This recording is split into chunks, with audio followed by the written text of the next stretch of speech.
Crusader Kings III has been out for over 1.5 months, and a majority of the community has settled in quite nicely with the game. And while there are still a lot of people asking quality questions in regards to mechanics of the game, I haven't seen many people try to build tall or ask questions surrounding it. From what I've read in a handful of CK2 forum posts, building tall was limited in part to merchant republics, and that was the sort of forced on you. But outside of that, it just wasn't very feasible. Now, if I'm wrong from what I've read, please feel free to let me know, as my lack of CK2 knowledge is clearly showing through. However, there are several mechanics and features within CK3 that really do allow a person to play their empire tall rather than wide, and that's what we will explore today. The scenario in this playthrough is pretty specific, but it does allow for a very easy tall playstyle. It has also been one of my more exciting and interesting campaigns since starting the game. But before we begin, let's take a look at today's video sponsor.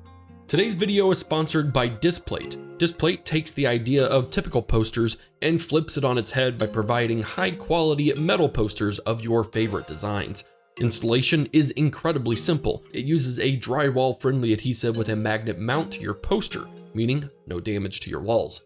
DISPLATE has over 1.4 million different designs, with multiple sizes and frames, allowing you to completely customize what you want to have in your space. With posters ranging from city maps, space, and abstract, to partners with the biggest gaming and film companies such as CD Projekt Red, Marvel, and Star Wars, there is absolutely something for everyone on this site. If that wasn't enough, DISPLATE's dedication to the environment has helped plant 12.5 million trees in Africa as part of the Forest Garden Project, an agroforestry model to plant trees to optimize agricultural production in impoverished countries like Western Cameroon and Tanzania. Every purchase you make in turn plants more trees for this project. Use the link in the description to check out the website, and if you do decide on purchasing, that link will nab yourself a 30% discount and get you your metal poster collection started. Now, let's dive into playing tall in Crusader Kings III. For this video, I decided to try out Bohemia in 1066, and in my opinion, it is one of the best scenarios to try and create a tall empire. Despite some setbacks, I'm at just under 100 years into my campaign and doing pretty well for my first attempt. With my current king, I have 8 holdings in my domain, my realm is at a decent 28 counties, and we are making some pretty decent money, prestige, and renown.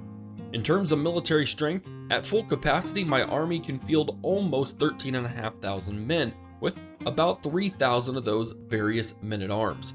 My knights aren't truly much to brag about in the grand scheme of things, but in my 100 years of playing so far, I have yet to actually lose a war, offensively or defensively, so I would say I'm doing alright, especially considering I currently have no allies. Bohemia's 1066 start is perfect for a variety of reasons.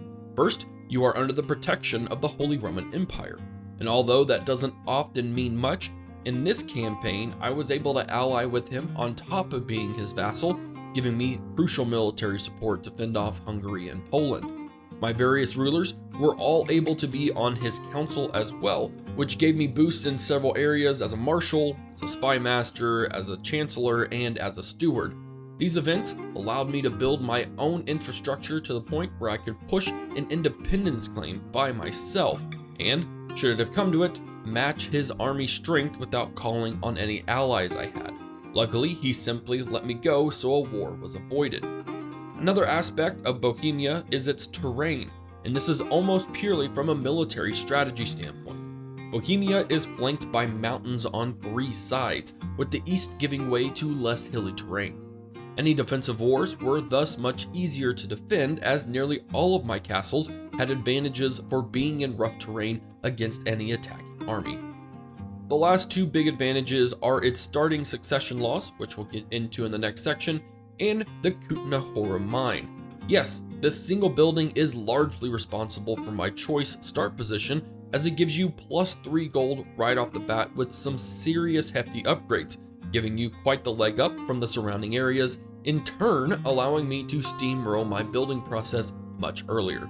Is Bohemia 1066 the best start for building tall? I'm not sure.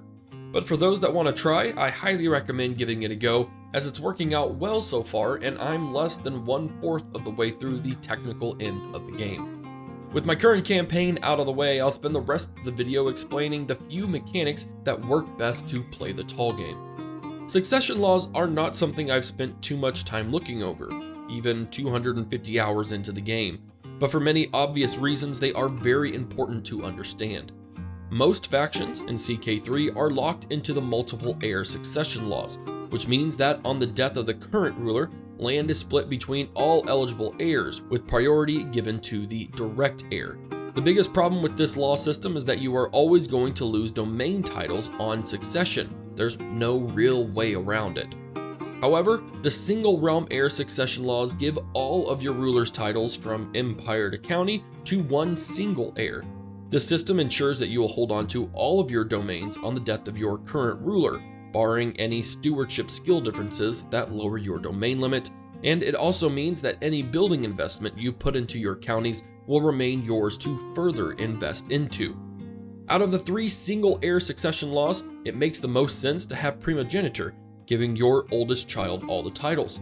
That does require the primogeniture innovation, which unfortunately cannot be researched until the late medieval ages in 1200 AD.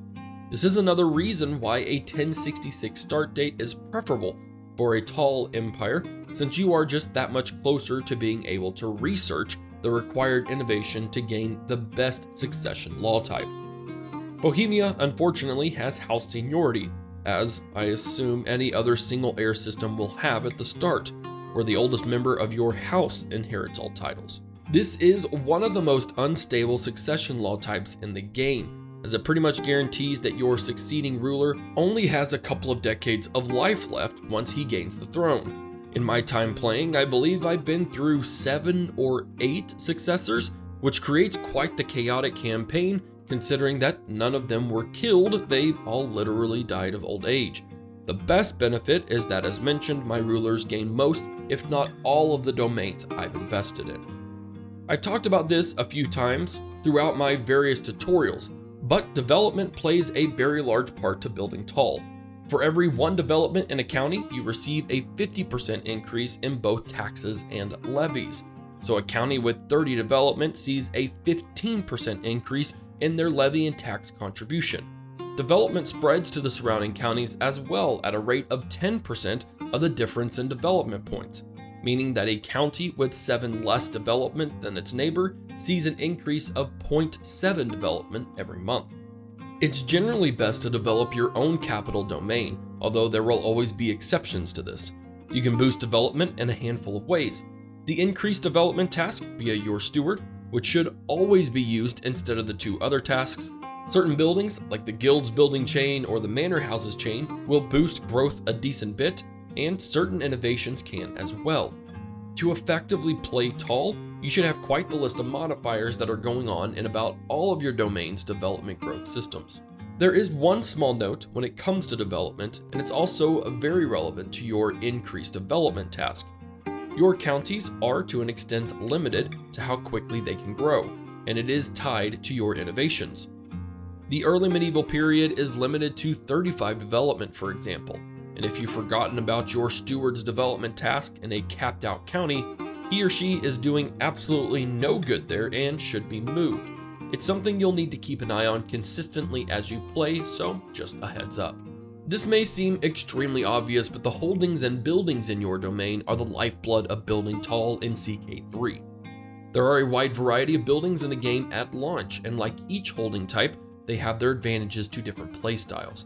I've found there is a strategy surrounding which type of holdings and which buildings to construct to bring in money, increase development, and stand strong against larger empires. With regards to holdings and which types to build, I would say that terrain plays a pretty big part. Hills, forests, and mountains provide defender bonuses, so these make for perfect castle positions. Farmland will net you a +20 development bonus, making them great for cities. I don't know that churches really benefit from any terrain types, but they are required in any county with 3 or more holdings, so you'll need to squeeze one in there no matter what. Now when it comes down to what holdings I build when deciding on new ones, for the sake of building tall, I almost always go with cities. For starters, cities are run by Republican government vassals, which won't count towards your vassal limit. Republican vassals are also the money-making type, meaning cities will almost always generate the most money out of the 3 holdings. And lastly, cities are where your highest development building chains can be constructed, boosting your income and levies even further. Multiple castles in a single county are only beneficial in that an enemy needs to conquer all castles in order to fully control the county in a war. What buildings you choose to construct will, as I said at the start of this section, depend on your playstyle. For myself, I want a strong economy, but also a strong army to defend my realm. What I've almost nailed down is a pretty simple formula. For cities, it's the guilds, manor houses, and farms and field chains. Each of these provides good income and a development growth bonus, with manor houses and farms increasing the local supply limit. This lets me camp my large armies in one place without risking supply issues. For castles, it's a bit more flexible, but usually some form of fort defense, farms, and military troop building chains. The forts increase the garrison and defender bonuses, farms bring in money and supply increases, while the military troop buildings buff various aspects of my men-at-arms while also increasing my levy counts, making my professional army well-trained and effective in any wars, and providing a very large amount of levies for my realm size. Oddly enough, I rarely touch my temple holdings. This is in part due to the fact that my head priest runs them all, so I only see a small percentage of that income. But for the most part, the head priest tends to do a pretty decent job at consistently updating their own buildings, and are rather efficient at self-autonomy, so I just tend to not bother with them. There are no doubts other strategies that people will use, but the strategy combo of holdings and buildings in my tall campaign lays a very solid economic foundation in which I'm about constantly able to upgrade buildings, while boosting some of my troops to almost double the stats from their base, making them pretty deadly should I ever need to use them. This last section is yet another more obvious step for me in playing the tall game, but sticking to the stewardship tree and reinforcing your stewardship skill is absolutely key to winning this type of campaign. While the other trees are all still viable routes and just general playthroughs, the benefits you receive from the stewardship lifestyle tree are just too good to pass up, even if that isn't what your ruler excels at. If you're unsure what to pursue in the stewardship tree, I'll give a quick rundown. Domain focus should always be selected as it gives the biggest boost directly to stewardship skill, which will always net you an increase in domain limit. The Avicarius tree will get you more gold overall, with tax contributions, income increases during war and stress, and demanding money from hooks, extortion, and selling titles. If it's pure gold you're after, this is your tree. I personally like this tree as I push city holdings in my economy strategy, so having an increased opinion modifier for Republican vassals plus increased taxes from them is extremely useful for me. The architect tree focuses on building infrastructure with some pretty massive building cost and building time reductions that can really boost your economy, on top of some solid defensive military buffs to forts, garrisons, and levy reinforcement rates. Divided attention is always a great perk too, as it just straight gives you 2 more domains to your limit. The administrator tree is my least favorite when playing tall, only because it caters strongly to keeping your vassals in line. This is not a bad thing in any regard, but ideally you won't have too many vassals as you're keeping a relatively small empire, so they shouldn't be too much trouble anyways. That being said, if you want to play as a vassal of a larger empire, this is your tree, as it gives some bonuses to the opinion your liege has of you and will definitely be helpful in keeping your own vassals a bit more cohesive. I really cannot emphasize how much the stewardship lifestyle will help you in the tall game. There are too many benefits to your economy and your military in these trees, and you just cannot find them elsewhere in these lifestyles, so I highly recommend you stick to it through all of the rulers when you play. And that will about wrap up playing tall in Crusader Kings III. Again, this is my first campaign, so I have no doubts that I've made some mistakes. Playing as Bohemia has been very rocky, but considering the mechanics of the game, I'd say it's been pretty successful, and I am definitely going to keep playing. Let me know if you've tried a tall campaign playthrough, how it went, and any advice you have for myself or others in the comments section down below. If you enjoyed this video, be sure to give it that old thumbs up, and if you really enjoyed it, I would highly encourage subscribing to the channel. Things are about to pick up with the long list of games coming up towards the end of the year, so you'll definitely want to hang around. Either way, thank you for watching. I hope you learned a couple of new ways to play the game. This is Havoc, and I will see you in the next one.